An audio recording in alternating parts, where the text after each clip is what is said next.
Salut tout le monde, bienvenue sur ma chaîne YouTube. Je suis le professeur J.E., collègue du professeur LJ.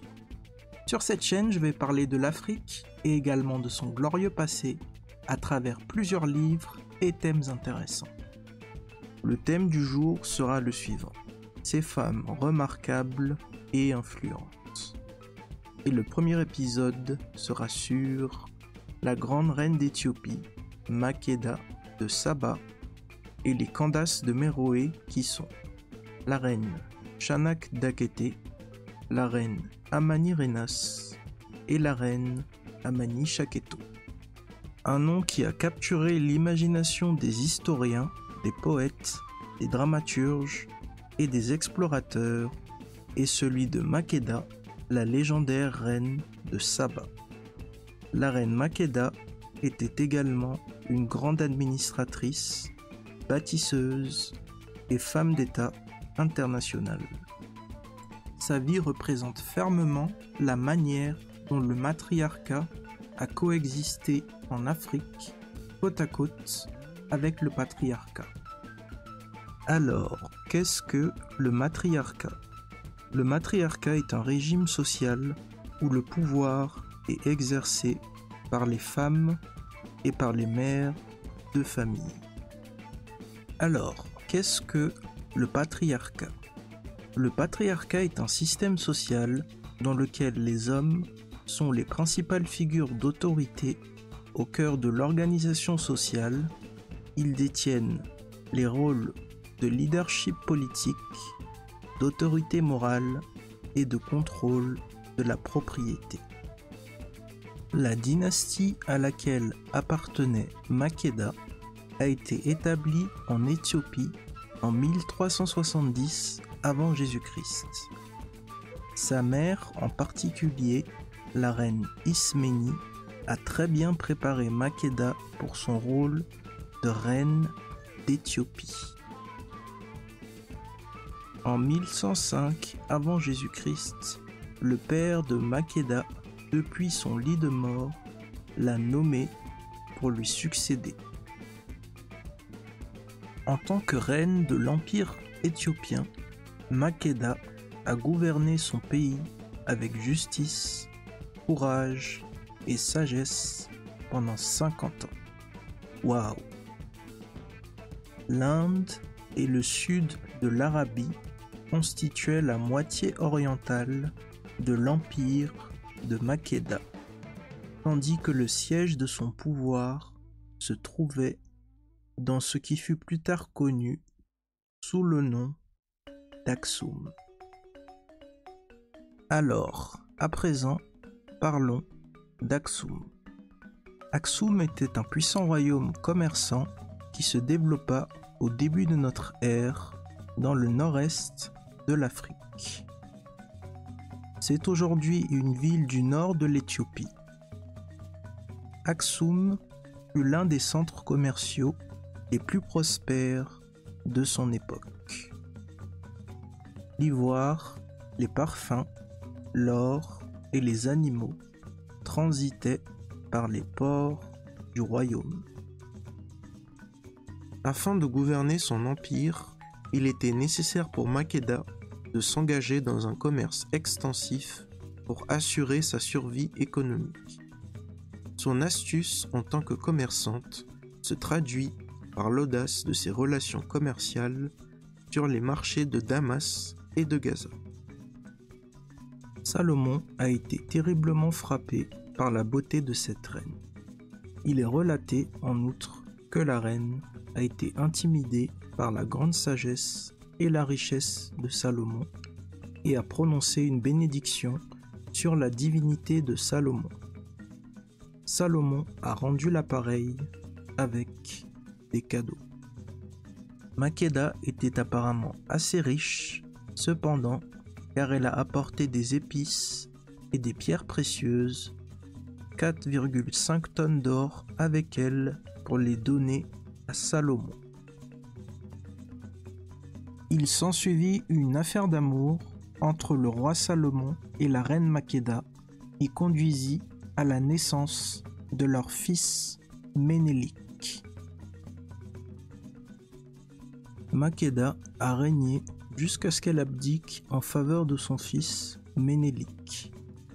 Mais elle resta la conseillère de son fils jusqu'à sa mort en 955 avant Jésus-Christ.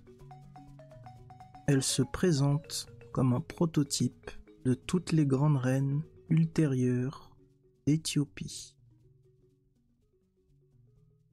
À présent, découvrons les Candaces de Méroé. Qui étaient-elles? Les Candaces de Méroé, également connues comme les reines noires de Méroé, étaient les reines du royaume de Couche qui régnaient depuis la ville de Méroé. Commençons avec la reine Shanak Dakete qui a pris le trône de l'empire Couche dans l'ancienne Nubie de 170 à 150 avant Jésus-Christ. Elle règne avec un pouvoir absolu dans l'empire Méroé. La reine est devenue une personne connue sous le nom de Seigneur des deux terres. La reine exerçait également le pouvoir sans le soutien d'un roi, ce qui était inhabituel pour l'époque. La reine Shanak Dakete, également connue sous le nom de Shanak Daketo, était une figure importante de la religion méroïtique. Alors, qui était la reine Amani-Rénas? La reine Amani-Rénas est montée au pouvoir à la fin de 25 avant Jésus-Christ. Sous son règne, elle décida de combattre les envahisseurs romains qui avaient avancé depuis l'Égypte, empiétant sur les terres fertiles de la Nubie et imposant des impôts élevés aux habitants de Méroé, la capitale de Couche.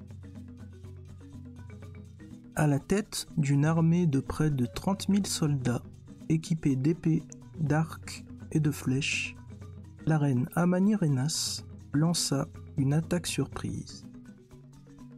Avec son fils à ses côtés, la reine Amani-Rénas dirigeait l'armée du front. L'opération a réussi et elle a réussi à capturer les villes occupées par les Romains. Cependant, la guerre n'était pas encore terminée. Après la victoire de la reine Amani-Rénas, son armée a célébré en dégradant de nombreuses statues de l'empereur Auguste, le chef de l'armée romaine, en témoignage de leur victoire. Déterminée, la reine s'est battue bec et ongle tout au long des batailles, au cours desquelles elle a été aveuglée d'un œil par des soldats romains, ce qui lui a valu un autre titre de règne borgne. Après près de 4 ans de batailles acharnées, un traité de paix favorable aux Nubiens est signé.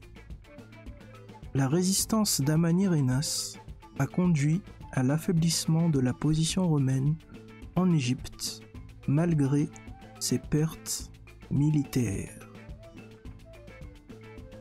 La victoire de la reine Amani-Rénas contre la domination romaine a vraisemblablement inspiré des générations de puissantes dirigeantes dans Méroé, telles que la reine Amani-Shaketo et la reine Amani-Toré.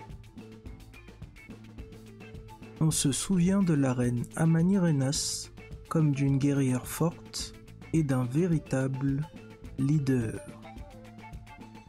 Et pour terminer, découvrons qui était la reine Amani-Shaketo.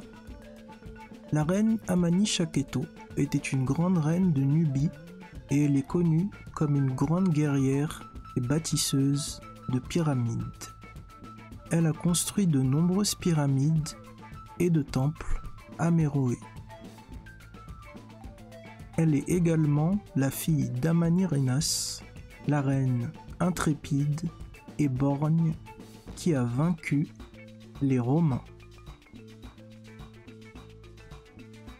J'espère que vous avez appris de belles et de bonnes choses aujourd'hui sur la grande reine Makeda de Saba et sur les Candace de Méroé qui sont les reines Chanak Dakete, Amani Renas et Amani Chaketo. Si vous souhaitez en savoir davantage sur ce sujet et obtenir des informations intéressantes et croustillantes, je vous encourage à consulter les liens que j'ai mis sous la vidéo et surtout de vous procurer le livre suivant, Black Woman in Antiquity de Ivan Van Sertima. Nous arrivons à la fin de la vidéo. N'oubliez pas de liker, de commenter, de vous abonner et d'activer la cloche de notification pour être au courant dès que je poste une nouvelle vidéo et bien sûr de partager la vidéo. À bientôt pour de nouvelles aventures et de belles histoires sur l'Afrique. C'était le professeur J.E., collègue du professeur LJ. Bye bye.